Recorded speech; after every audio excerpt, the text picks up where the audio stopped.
ఇప్పటి వరకు మీరు చూసిన ప్రక్రియ ఏంటంటే దుక్కిలు దున్నడం, చౌటు వెంకాయ దుక్కిలు దున్నడం, అదేవిధంగా నారు అంటే నారు విత్తనాలు చల్లడం, తర్వాత నారు మోయడం, నారేత వేయడం, పైకి కోసం వచ్చి నారేత వేయడం, ఇవన్నీ చూడడం జరిగింది. అంటే ఇప్పుడు దాకా జరిగిన ప్రదేశాలు మొత్తం ఇప్పుడు దాకా చూడడం జరిగింది. మీరు మట్టి ద్రావణాల స్ప్రేయింగ్లు, కలుపులు తీయడాలు, అవన్నీ కంప్లీట్గా 100 రోజుల సుదీర్ఘ ప్రయాణం చూడడం జరిగింది. ఇక నెక్స్ట్ రాబోయే ఘట్టం ఏంటంటే వరి కోతలు కోసిన తర్వాత కొమరగిరి వెంకమామ వరి కోతలు కోసిన తర్వాత వాటిని ఎండబెట్టి ఆరబెట్టి ప్రతి 5 నిమిషాలకు ఒకసారి వాటిల్ని అది గెట్టపారంతో వాటితో గిన్నెలతో వాటితో కలిపెట్టడం, ప్రతి ఒక 14% తేమ ప్రతి గిన్నెలు తీసుకొని వాటిని ఎండబెట్టడం ఆరబెట్టడం, అంటే సమ్మర్ కోసం చూడడం జరుగుతూ ఉంటుంది. ప్రతి గింజ ఎండబెట్టి ఆరబెట్టి ప్రతి గోనె సంచి కుట్టి స్టోరేజ్ చేయాలి.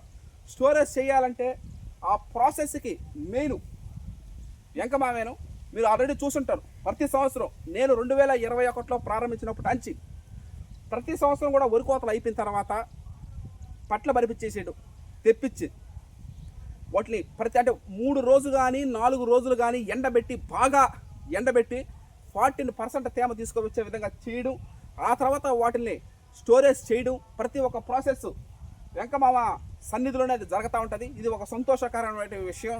ఈ విధంగా పంట పండించడం ఒక ఎత్తు, పంట పండించడంతో రైతు పాత్ర అక్కడికి అయిపోతుంది, అక్కడికి ఇంకేముండదు, రైతుది అయిపోయింది. అక్కడి నుంచి ఇంకా రైస్ మిల్లర్గా నా ప్రయాణం కొనసాగుతుంది.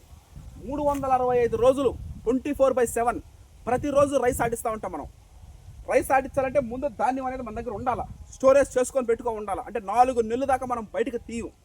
ఈ విధంగా ఆ సుదీర్ఘ ప్రయాణంలో నాకు సహాయ సహకారాలు అందించినటువంటి వెంకమామకి ప్రత్యేక కృతజ్ఞతలు తెలియజేస్తా ఉన్నాను. ఇక మీరు రాబోయే రోజుల్లో ఇంక చూస్తారు, ఇంకా ఉరికోతలు అయిపోయిన తర్వాత ఇక నెక్స్ట్ చేసే పని అది ఎండబెట్టడం, ఆరబెట్టడం, 14% తేమ తీసుకొని వచ్చిన తర్వాత వాటిని స్టోరేజ్ చేసి 4-5 నెలలు దాని తర్వాత రైస్ రిలీజ్ చేయడం జరుగుతుంది.